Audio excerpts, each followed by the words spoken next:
মানুষ হিসেবে সহজ সরল হও, কিন্তু সস্তা হতে যেও না। তবে মানুষ বস্তাবন্দি করে নর্দমায় ফেলে দেবে।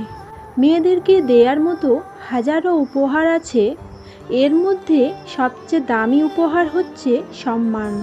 সবাই নয়, কিছু ডাক্তার একটা জ্বলন্ত জীবনকে নিভিয়ে দেওয়ার জন্য একটা নিকৃষ্ট বাতাস। একা দাঁড়ানোর সাহস রাখুন। মনে রাখবেন, সবাই জ্ঞান দেয়, কেউ সঙ্গ দেয় না। যারা কথায় কথায় খুঁত ধরে, সেই মানুষগুলোকে এড়িয়ে চলা ভালো, কারণ তারা সাধারণ বিষয়কে কঠিন করে তোলে। নীরবতাও এক ধরনের অভিযোগ, যা বোঝার ক্ষমতা সবার থাকে না। কিছু মানুষ যুক্তিতে না পারলে অতীত এবং ব্যক্তিগত জিনিস নিয়ে টানাটানি করে। নিজের বিবেকের কাছে সৎ থাকার মতো মানুষের শান্তি পৃথিবীতে আর নেই। হোক না মন খারাপ, ক্ষতি কি? জীবন তো চলছে, হয়তো ঘুমিয়ে, নয়তো দীর্ঘশ্বাস ফেলে। মানুষকে আপন করতে গিয়ে আমরা দুঃখকে আপন করে নিই। মানুষ সেই লড়াই কখনো জিততে পারে না যেখানে শত্রু হয় আপনজন। বিপদ যত বড় হোক না কেন, সাহায্যকারী হিসেবে আল্লাহই যথেষ্ট। আলহামদুলিল্লাহ।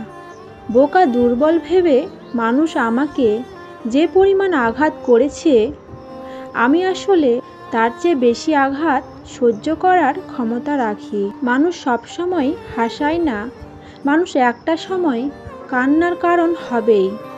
কখনো দূরে চলে গিয়ে, কখনো কখনো কাছে থেকে। জেনে বুঝে যারা হারিয়ে যায়, তারা কখনো ফিরে আসে না।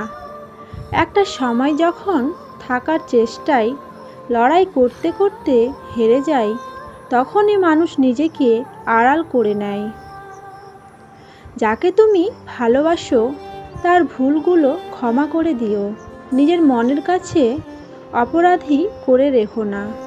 যাকে মনের কাছে অপরাধী করে রাখবে, তাকে কখনো ভালোবাসতে পারবে না। সময় যখন নাচায়, পরিচিতিরা তখন তালি বাজায়। একটা দেশ ধ্বংস হওয়ার জন্য ঘুমন্ত প্রজা, জঘন্য রাজা, বিক্রেত সাংবাদিকরাই যথেষ্ট। মানুষ কেনা সহজ যদি পকেটে থাকে টাকা, আর মানুষ চেনা সহজ যদি পকেট থাকে ফাঁকা। সব অনুভূতি প্রকাশ করা যায় না, চাইলেও সব পরিণতি মনের মতো হয় না।